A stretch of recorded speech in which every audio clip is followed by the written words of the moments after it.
Assalamualaikum warahmatullahi wabarakatuh. Saya Indri Suswanti dengan NIM 22104090023. Di sini saya akan menjelaskan terkait daftar jenis-jenis data dan informasi di sekolah yang sudah ada maupun berpotensi akan ada dalam bentuk digital.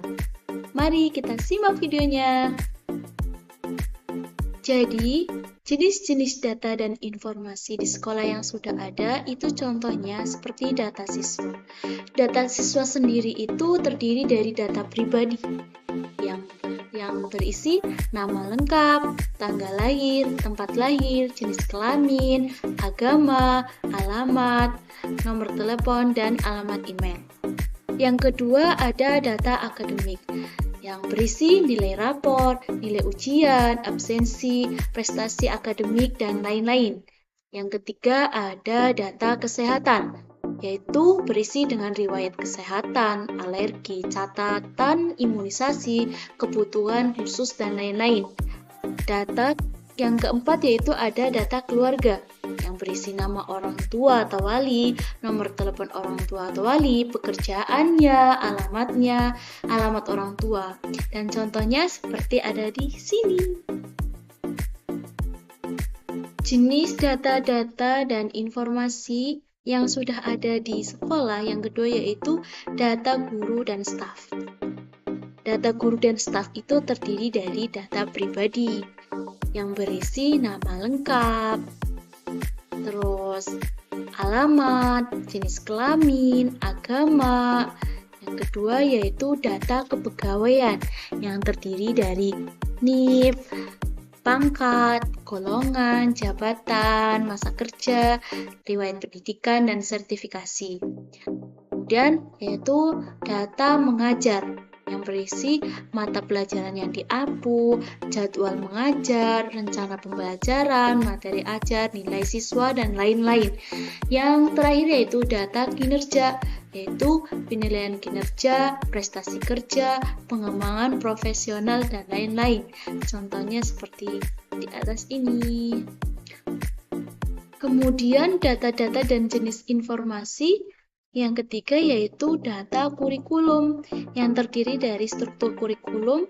Struktur kurikulum itu berisi daftar mata pelajaran, alokasi waktu, silabus, terus rencana pembelajaran, dan lain-lain. Kemudian ada materi pembelajaran juga. Materi pembelajaran juga itu terdiri dari buku pelajaran, modul, bahan ajar, video pembelajaran, dan soal-soal latihan. Kemudian yang terakhir ada jadwal pembelajaran. Jadwal pembelajaran ini masuk ke data kurikulum yang berisi jadwal pembelajaran harian, jadwal ujian, kalender akademik, itu semua masuk ke dalam data kurikulum pada bagian jadwal pembelajaran. Kemudian data yang keempat itu ada data keuangan. Data keuangan sendiri itu ada beberapa bagian. Yang pertama anggaran sekolah yang berisi rencana anggaran, realisasi anggaran, dan laporan keuangan. Kemudian ada bagian keuangan siswa, yaitu SPP, uang buku, uang ekstrakurikuler, dan beasiswa itu masuk ke bagian keuangan siswa. Yang terakhir, di bagian data keuangan itu ada keuangan lainnya, berisi donasi, sumbangan, dana bos, dan lain-lain. Itu semua adalah termasuk data keuangan. Data dan informasi yang kelima itu ada data sarana dan prasarana. Data sarana dan prasarana ini terbagi menjadi dua bagian. Yang pertama, inventaris barang. Yang berisi itu daftar inventaris barang, kondisi barangnya seperti apa, lokasi barang, terus lokasi barangnya itu di mana, itu masuk ke data sarana dan prasarana. Yang kedua ada bagian fasilitas sekolah yang berisi daftar fasilitas sekolah, misal kelas, laboratorium, perpustakaan, terus kondisi fasilitasnya itu seperti apa, jadwal penggunaan fasilitasnya itu seperti apa, itu masuk ke dalam data sarana dan prasarana.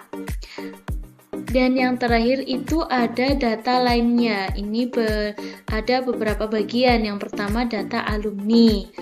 Nah, data alumni ini sendiri itu ada nama, tahun, lulus, pekerjaannya. Kemudian yang kedua itu ada data kegiatan sekolah. Nah, data kegiatan sekolah itu seperti agenda kegiatan, foto kegiatan, video kegiatan, dan lain-lain. Ini untuk keperluan dokumentasi dan promosi sekolah itu sendiri ketika masa penerimaan siswa baru.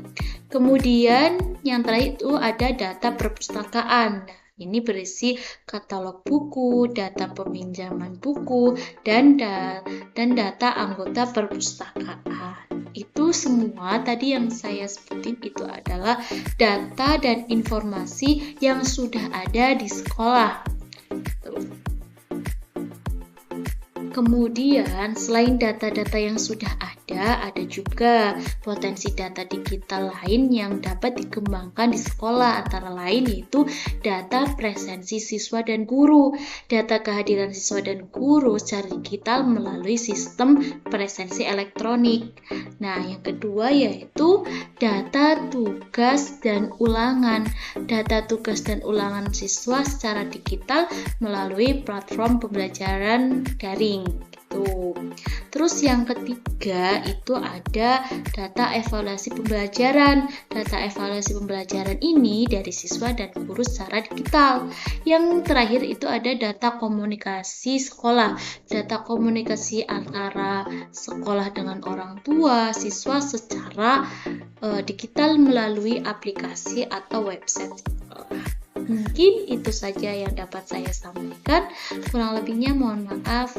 Assalamualaikum warahmatullahi wabarakatuh.